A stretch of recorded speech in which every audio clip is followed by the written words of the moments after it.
کتاب و سنت کے دلائل میں تحریف جو ہے وہ کئی طرح کی ہے۔ بعض لوگ کتاب و سنت کے الفاظ کو بدل دیتے ہیں، جو کہ یعنی کلمات کو ہی بدل دینا، اور بعض جو ہے اس کے معنی کو بدل دیتے ہیں، اور بعض لوگ یہ دونوں کام کرتے ہیں، الفاظ بھی بدل دیتے ہیں اور اس کے معنی کو بھی بدل دیتے ہیں۔ جو کتاب و سنت سے مراد ہوتی ہے، جو مطلوب ہوتا ہے، جو اللہ اور اس کے رسول کا مقصود ہوتا ہے، اس کو بدل دیتے ہیں۔ یہ یہود و نصارہ کے اندر یہ بیماری پائی جاتی تھی، وہ اپنی کتابوں کو بدل دیتے، کبھی کلمات کو بدل دیتے اور کلمات کو ان کی اصل جگہوں سے پھیر دیتے، اور کبھی جو ہے اس کا معنی بدل دیتے۔ اس لیے اصحاب السبت جو ہیں، ہفتے والے، جن کو منع بھی کیا گیا، وہ اس سے نہیں روکے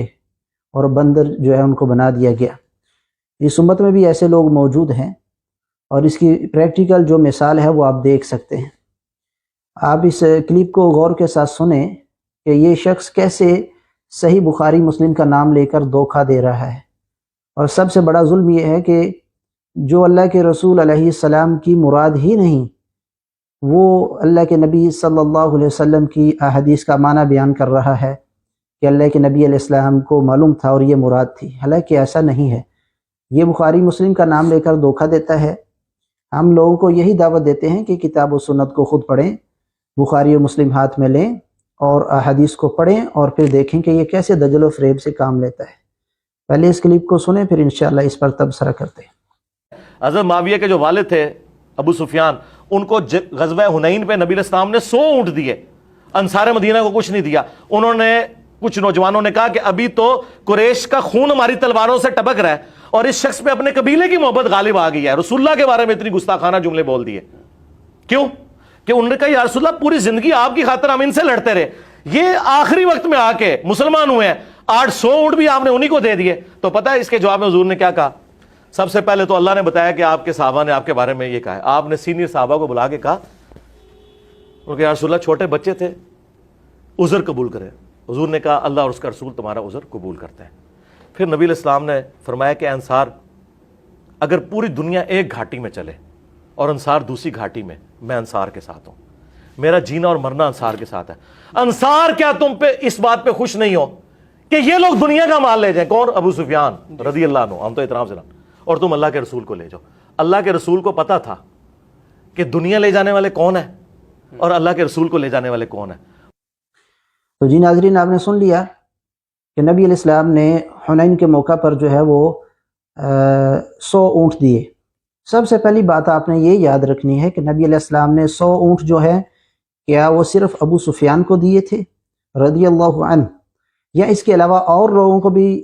جو ہے وہ مال غنیمت یا اونٹ دیے تھے؟ پہلی بات یہ رکھنی ہے، یہ دجل و فریب ہے۔ پہلی ہی بات میں دجل و فریب ہے اس جملے میں کہ نبی علیہ السلام نے جو ہے وہ ابو سفیان رضی اللہ عنہ کو ہی جو ہے وہ 100 اونٹ دیے، اور پھر اللہ کے نبی صلی اللہ علیہ وسلم کی وہ مراد ہی نہیں جو اس نے یہ اپنے کلپ میں کہا کہ اللہ کے رسول کو معلوم تھا کہ دنیا لے جانے والے کون ہیں، یعنی ابو سفیان، اور رسول اللہ کو لے جانے والے کون ہیں۔ جیسا کہ آپ اس کو دوبارہ سے سن لیں۔ انصار کیا تم پہ اس بات پہ خوش نہیں ہو کہ یہ لوگ دنیا کا مال لے جائیں؟ کون؟ ابو سفیان رضی اللہ عنہ، ہم تو احترام سے اور تم اللہ کے رسول کو لے جاؤ۔ اللہ کے رسول کو پتا تھا کہ دنیا لے جانے والے کون ہیں اور اللہ کے رسول کو لے جانے والے کون ہیں۔ جی ناظرین، تو بس شروع ہی کلپ یہیں سے ہوا، ابو سفیان کو 100 اونٹ دیے رضی اللہ عنہ، اور بس رسول اللہ کو معلوم تھا کہ یہ دنیا لے جانے والے لوگ ہیں، یعنی ابو سفیان، یعنی اتنی سی بات ہے۔ اور حوالہ کیا دیا جا رہا ہے؟ بخاری اور مسلم کا۔ ہم آپ کو بتاتے ہیں کہ اللہ کے نبی صلی اللہ علیہ وسلم نے قریش میں سے بہت سے لوگوں کو اونٹ دیے تھے۔ یہ صحیح بخاری کے اندر، یہ خمس کے فرض ہونے کے باب کے اندر جو ہے وہ آپ دیکھ سکتے ہیں، حدیث کا نمبر آپ کے سامنے رکھتا ہوں۔ صحیح بخاری اور مسلم میں متعدد مقامات پر یہ روایت موجود ہے، لیکن اس شخص نے دجل و فریب کرتے ہوئے جو ہے روایات کا بالکل حلیہ بگاڑ دیا، اور وہ روایت کے اندر دجل اور فریب سے کام لیا ہے۔ اگر آپ تمام روایت کو غور سے پڑھیں گے، جو نمبرنگ ہم آپ کو بتائیں گے، تو آپ سمجھ جائیں گے کہ اس نے کیسے دجل و فریب سے کام لیا ہے۔ سب سے پہلی بات تو یہ ہے کہ صحیح بخاری 3147 نمبر پر روایت موجود ہے۔ اللہ کے نبی صلی اللہ علیہ وسلم نے رجالا من قریش، اللہ کے نبی صلی اللہ علیہ وسلم نے قریش میں سے بہت سے آدمیوں کو جو ہے وہ اونٹ دیے تھے، المیئتم من الابل، اللہ کے نبی صلی اللہ علیہ وسلم نے 100 اونٹ جو تھے وہ قریش میں سے بہت سے لوگوں کو دیے تھے۔ یہ کیا کہتے ہیں، ابو سفیان کو دیے، پھر رسول اللہ کو معلوم تھا یہی مال لے جانے والے ہیں، یعنی ابو سفیان، اور یہی دنیا والے ہیں۔ صحیح بخاری کی 3147 نمبر روایت کے اندر قریش کے اور بھی لوگ آدمیوں کو، رجال من قریش، رجل کی جمع رجال ہے، رجلین بھی نہیں ہے، 2 آدمی ہوتے، یہ ایسا بھی نہیں، رجال، یعنی قریش میں سے بہت سے لوگوں کو اللہ کے نبی صلی اللہ علیہ وسلم نے اونٹ دیے، اور 100 اونٹ دیے، یہ 3147 نمبر روایت۔ اسی طریقے سے جو ہے وہ 3150 نمبر روایت کے اندر بھی آپ دیکھ سکتے ہیں کہ نام بھی موجود ہیں کہ اللہ کے نبی صلی اللہ علیہ وسلم نے اقرع بن حابس کو 100 من الابل، صحیح بخاری 3150، اقرع بن حابس جو ہیں اللہ کے نبی صلی اللہ علیہ وسلم نے ان کو بھی 100 اونٹ دیے، اسی طریقے سے عیینہ کو بھی 100 اونٹ دیے، اور بھی لوگوں کو، ناسم من اشراف العربی، اللہ کے نبی صلی اللہ علیہ وسلم نے عرب میں سے اور بھی لوگوں کو جو ہے وہ 100 اونٹ دیے۔ تو صرف ابو سفیان رضی اللہ عنہ کو نہیں دیے بلکہ اور لوگوں کو بھی دیے۔ تو یہ جو ثابت کرنا چاہ رہا ہے کہ رسول اللہ نے ابو سفیان کو جو ہے وہ 100 اونٹ دیے، تو ثابت یہ ہوا کہ اللہ کے رسول کو معلوم تھا کہ یہی دنیا لے جانے والے ہیں۔ رسول اللہ صلی اللہ علیہ وسلم نے تو اور بھی بہت سے لوگوں کو جو ہے وہ اونٹ دیے، 100 اونٹ دیے، جیسا کہ میں نے آپ کے سامنے صحیح بخاری 3147 اور صحیح بخاری 3150 آپ کے سامنے رکھی۔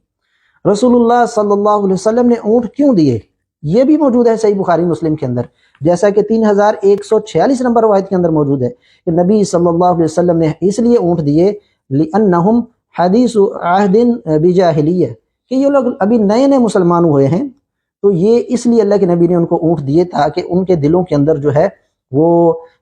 جو ہے اسلام کی محبت ڈالی جا سکے۔ ان کا جو جاہلیت کا زمانہ ہے، حدیث عہد بجاہلیہ، ان کا جاہلیت کا زمانہ قریب ہے، تو اللہ کے نبی صلی اللہ علیہ وسلم نے ان کے دل کے اندر الفت ڈالنے کے لیے، محبت ڈالنے کے لیے جو ہے ان کو یہ اونٹ دیے اور یہ مال دیا۔ اور یہ مال جو ہے آپ سن کر حیران ہو جائیں گے کہ یہ مال جو ہے یہ اللہ کے نبی صلی اللہ علیہ وسلم نے صرف قریش کے لوگوں کو نہیں دیا، یہ کہا جائے کہ بنو امیہ کو ہی دیے تھے، صرف قریش کے لوگوں کو اللہ کے نبی صلی اللہ علیہ وسلم نے اونٹ یا یہ مال غنیمت نہیں دیا تھا، بلکہ صحیح بخاری کی 4333 نمبر روایت نکالیں اور 4337 نمبر روایت بھی آپ دیکھ سکتے ہیں کہ اللہ کے نبی صلی اللہ علیہ وسلم نے طلقاء کو بھی جو ہے وہ مال غنیمت دیا اور مہاجرین کو بھی مال دیا تھا۔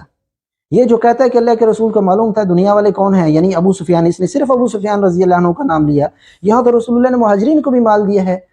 4333 نمبر روایت کے اندر آپ پڑھ سکتے ہیں الطلقاء والمہاجرین، اللہ کے نبی صلی اللہ علیہ وسلم نے طلقاء کو بھی جو ہے وہ مال غنیمت دیا اور مہاجرین کو بھی مال غنیمت دیا تھا۔ اور جب انصار نے اس پر اعتراض کیا تو نبی صلی اللہ علیہ وسلم نے فرمایا کہ کیا تم پر اس پر راضی نہیں ہو ان یذهب الناس بالشاة والبعیر، کہ لوگ جو ہیں وہ لوٹ جائیں بکریوں کے ساتھ اور اسی طریقے سے اونٹ لے کر، وتذهبون برسول اللہ صلی اللہ علیہ وسلم، اور تم جو ہے وہ لوٹو اللہ کے رسول علیہ السلام کے ساتھ۔ اگر اس کا معنی حدیث کا یہ ہے کہ بھائی جو ہے وہ قریش جو ہے تھے وہ یا بنو امیہ کے اس نے خاص کر دیا، پھر ابو سفیان کو بھی، جیسا کہ اس میں نہیں ہے۔ اگر اس کا معنی یہ ہے کہ جن لوگوں کو اللہ کے نبی نے تالیف قلب کے لیے اور ان کے دل میں اسلام کی محبت کو بٹھانے کے لیے اور نئے نئے وہ مسلمان ہوئے تھے مال دیا تھا، اگر اس کا معنی یہ ہے کہ اللہ کے نبی کو معلوم تھا کہ دنیا والے یہی لوگ ہیں، دنیا دار لوگ ہیں جن کو میں نے یہ مال دیا ہے، تو یہ مال تو اللہ کے نبی نے مہاجرین کو بھی دیا ہے۔ 4333 نمبر روایت کے اندر اللہ کے نبی نے طلقاء اور مہاجرین کو بھی مال دیا، اور اللہ کے رسول نے پھر انصار کی دلجوئی کے لیے ان کو بھی فرمایا کہ کیا تم اس پر خوش نہیں ہو کہ لوگ جو ہیں وہ بکری اور جو ہے بکریاں اور اونٹ جو ہیں وہ لے جائیں اور تم جو ہے اللہ کے رسول کو لے جاؤ۔ تو بکریاں اور اونٹ تو اللہ کے نبی نے صلی اللہ علیہ وسلم نے مہاجرین کو بھی دیے تھے، تو کیا وہ بھی دنیا دار تھے؟ نعوذ باللہ من ذالک۔ جو نتیجہ یہ ابو سفیان رضی اللہ عنہ کے لیے نکال رہا ہے 4333 نمبر روایت سے، تو پھر اس کے جو ہے وہ گندے ذہن کے مطابق وہی نتیجہ تو پھر مہاجرین کے لیے بھی نکلے گا، کیونکہ وہ بھی جو ہے وہ بکریاں اور اونٹ لے کر لوٹے۔ اسی طریقے سے 4337 نمبر روایت کے اندر بھی موجود ہے فَقَسَمَ فِي الْمُهَاجِرِينَ وَالطُّلَقَاء، اللہ کے نبی صلی اللہ علیہ وسلم نے جو مال غنیمت ہے وہ مہاجرین کو بھی دیا تھا اور طلقاء کو بھی دیا تھا۔ تو پھر ابو سفیان رضی اللہ عنہ کو بھی خاص کرنا کیوں خاص کر دیا گیا؟ یہ ہے اس کے دل کا بغض ہے، یہ صحابہ کرام سے بغض ہے اس کا کہ اس نے خاص کر دیا ابو سفیان رضی اللہ عنہ کو، جبکہ اس کے اندر مہاجرین کو بھی مال ملا ہے اور مہاجرین بھی اپنے گھروں کو جو ہے وہ بکریاں اور اونٹ لے کر لوٹے ہیں۔ 4333 اور 4337 نمبر روایت ہے، یہ ہے صحیح بخاری۔ یہ جو کہتا ہے نا صحیح بخاری اور مسلم میں روایت ہے، یہ انگلیوں کے اشارے کر کر کے صحیح بخاری اور مسلم، یہ لکھا ہے صحیح بخاری مسلم میں، مہاجرین کو بھی مال ملا اور وہ بھی اپنے گھروں کو مال لے کر لوٹے، اور جب انصار نے اعتراض کیا تو اللہ کے نبی نے فرمایا کہ اس پر خوش نہیں ہو کہ لوگ جو ہیں وہ بکریوں اور اونٹوں کے ساتھ لوٹے ہیں، تم رسول اللہ کے ساتھ لوٹو۔ رسول اللہ نے مال دیا کیوں؟ نئے نئے اسلام میں آئے تھے، وہ بھی میں نے صحیح بخاری سے پڑھ دیا۔ اب صحیح مسلم میں سے ہم آپ کے سامنے روایت رکھتے ہیں، اسی طریقے سے صحیح مسلم میں آپ دیکھیں گے 2439 نمبر روایت کے اندر جو ہے وجہ بیان کی اسی طریقے سے جیسے صحیح بخاری میں تھا کہ اللہ کے نبی نے ان کو مال کیوں دیا، جو 100 اونٹ دیے یا مال غنیمت دیا وہ کیوں دیا۔ 2439 نمبر روایت کے اندر ہے، نبی صلی اللہ علیہ وسلم نے فرمایا ان قریش حدیث عہد بجاہلیہ و مصیبہ، قریش جو ہیں وہ ابھی جاہلیت کے زمانے کے قریب ہیں، نئے نئے مسلمان ہوئے ہیں، وہ مصیبہ اور مصیبت سے نکلے ہیں، یعنی جاہلیت کی مصیبت سے یہ ابھی نئے نئے نکلے ہیں، تو اس لیے جو ہے اللہ کے نبی صلی اللہ علیہ وسلم کے ساتھ احسان کرتے ہوئے وَإِنِّي أَرَدْتُ أَنْ أَجْبُرَهُمْ، اور میں ارادہ کرتا ہوں کہ میں جو ہے وَأَتَأَلَّفُ، اللہ کے نبی صلی اللہ علیہ وسلم نے تالیف قلب کے لیے، ان کے دل میں اسلام کی محبت کو بٹھانے کے لیے، اور اللہ کے نبی صلی اللہ علیہ وسلم نے جو ہے وہ ان کے اندر اسلام کو پکا کرنے کے لیے یہ جو ہے ان کے اندر مال کو تقسیم کیا ہے۔ یہ جو ہے 2439 نمبر روایت ہے۔ اللہ کے نبی صلی اللہ علیہ وسلم کی مراد کیا ہے؟ اور یہ کہتا ہے کہ اللہ کے نبی کو پتا تھا دنیا دار لوگ کون ہیں، اللہ کے نبی صلی اللہ علیہ وسلم نے خود دی ہے۔ آج بھی ایسا ہی ہوتا ہے، کوئی عیسائی مسلم ہو جاتا ہے، کوئی یہودی مسلم ہو جائے تو مسلمان کیا کرتے ہیں؟ اس کے ساتھ نیکی کرتے ہیں، احسان کرتے ہوئے جو ہے اس کی مدد کرتے ہیں، کوئی روپیہ دیتا ہے، کوئی پیسہ دیتا ہے، جو کوئی کسی کی طاقت ہوتی ہے اس کے دل میں اسلام کی محبت پیدا کرنے کے لیے آج بھی ایسا کیا جاتا ہے، اور یہ رسول اللہ صلی اللہ علیہ وسلم کی سنت ہے۔ اسی طریقے سے جو ہے وہ 2443 نمبر روایت صحیح مسلم کے اندر، یہ اسلام 360 میں آپ لکھیں گے نکل جائے گی، 2443 نمبر روایت کے اندر جو ہے وہ 5 لوگوں کے نام موجود ہیں۔ اس نے کہا نا ابو سفیان کو 100 اونٹ دیے اور رسول اللہ کو معلوم تھا کہ دنیا لے جانے والے کون ہے، یعنی ابو سفیان، اور کسی کا نام اس نے لیا کہ رسول اللہ نے اور بھی لوگوں کو 100 اونٹ دیے تھے؟ نہیں۔ 2443 نمبر روایت کے اندر نبی صلی اللہ علیہ وسلم نے جو 100 اونٹ دیے تھے وہ ابو سفیان بن حرب کو دیے، صفوان بن امیہ کو دیے، عیینہ بن حصن کو دیے، اور اقرع بن حابس کو دیے،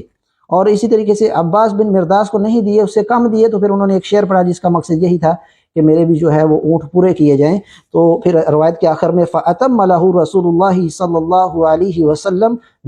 اللہ کے نبی صلی اللہ علیہ وسلم نے عباس بن مرداس کے بھی 100 اونٹ پورے کر دیے۔ تو اس روایت کے اندر تو کتنے لوگوں کا نام موجود ہے؟ ابو سفیان بن حرب کا، یہ اس کو نظر آ گیا، لیکن ساتھ میں صفوان بن امیہ، عیینہ بن حصن، اور اسی طریقے سے اقرع بن حابس جو ہے، اور عباس بن مرداس کا نام اس نے کیوں نہیں لیا؟ ان کو بھی اللہ کے نبی صلی اللہ علیہ وسلم نے 100 اونٹ دیے۔ یہ صحیح مسلم 2443 نمبر روایت ہے۔ اسی طریقے سے اگر آپ دیکھیں گے 2444 نمبر روایت، وہ بھی وہی ہے، سند ذکر کر دی گئی ہے امام مسلم رحمہ اللہ کی طرف سے، روایت وہی ہے۔ اب آگے دیکھیں کہ صحیح مسلم کے اندر بھی موجود ہے کہ نبی علیہ السلام نے مہاجرین کو بھی 100 مہاجرین کو بھی جو ہے مال غنیمت دیا تھا۔ دیکھیں 2441 نمبر روایت، خود پڑھیں صحیح بخاری مسلم کو، اس شخص کا دجل و فریب آپ پر واضح ہو جائے گا۔ 2441 نمبر روایت کے اندر بھی آپ دیکھیں گے فَقَسَمَ فِي الْمُهَاجِرِينَ وَالطُّلَقَاء، جیسا صحیح بخاری کے اندر تھا ویسا ہی صحیح مسلم کے اندر بھی موجود ہے کہ نبی صلی اللہ علیہ وسلم نے طلقاء کو بھی اور اسی طریقے سے مہاجرین کو بھی مال غنیمت دیا تھا۔ اور جب انصار نے اعتراض کیا تو اللہ کے نبی صلی اللہ علیہ وسلم نے فرمایا کہ جو ہے وہ تم اس پر راضی نہیں ہو ان یذهب الناس بالدنیا، کہ لوگ جو ہیں وہ لوٹیں دنیا لے کر، وَتَذْهَبُونَ بِمُحَمَّدٍ صلی اللہ علیہ وسلم، اور تم محمد صلی اللہ علیہ وسلم کو لے کر لوٹو۔ تو یہ جو مال لے کر لوٹے ہیں یہ صرف ابو سفیان تھے؟ یہ صحیح بخاری مسلم میں لکھا ہے، نبی صلی اللہ علیہ وسلم 5 لوگوں کے نام بھی موجود ہیں کہ نبی صلی اللہ علیہ وسلم نے ان کو 100 اونٹ دیے اور مہاجرین کو بھی دیے، اور اللہ کے رسول فرما رہے ہیں جو مال لے کر لوٹے ہیں تم لوگ انصار جو ہیں اس سے بہتر ہو۔ تو یہ تو قرآن کے اندر بھی دعا موجود ہے، دنیا اور آخرت کے اندر جو ہے ربنا آتنا فی الدنیا حسنہ وفی الآخرۃ حسنہ، اور رسول اللہ صلی اللہ علیہ وسلم کا مال دینا اس کی وجہ بھی بخاری مسلم میں موجود ہے کہ ان لوگوں کے دلوں میں جو ہے وہ اسلام کی محبت ڈالنے کے لیے، اور رسول اللہ صلی اللہ علیہ وسلم نے صرف ابو سفیان کو نہیں دیے کہ جس سے اس دجال شخص نے یہ نتیجہ نکال لیا ہے کہ رسول اللہ صلی اللہ علیہ وسلم کو معلوم تھا کہ دنیا لے جانے والے کون ہیں، یہاں تو رسول اللہ نے مہاجرین کو بھی مال دیے ہیں، وہ بھی اپنے گھروں کو بکریاں اور اونٹ لے کر لوٹے ہیں۔ تو کیا مہاجرین کے بارے میں بھی یہی کہو گے کہ مہاجرین کے بارے میں بھی اللہ کے نبی کو معلوم تھا کہ یہ دنیا والے ہیں؟ نعوذ باللہ من ذالک، یہ دنیا چاہتے ہیں اور رسول اللہ نہیں چاہتے، نعوذ باللہ من ذالک۔ بات وہی ہے جو خود اس نے ایک بار اعتراف کیا ہوا ہے، کہتا ہے کہ جب میں اپنی کوئی ویڈیو دیکھتا ہوں تو میں بعض اوقات ایسا کہتا ہوں کہ یہ آدمی کیا بکواس کر رہا ہے، جیسا کہ آپ سن سکتے ہیں۔ تو اس قسم کے کلپس ہوتے ہیں کہ مجھے اپنے کلپس دیکھ کے اپنے پہ غصہ آتا ہے، کیا بکواس کر رہا ہے یہ بندہ سامنے بیٹھ کے۔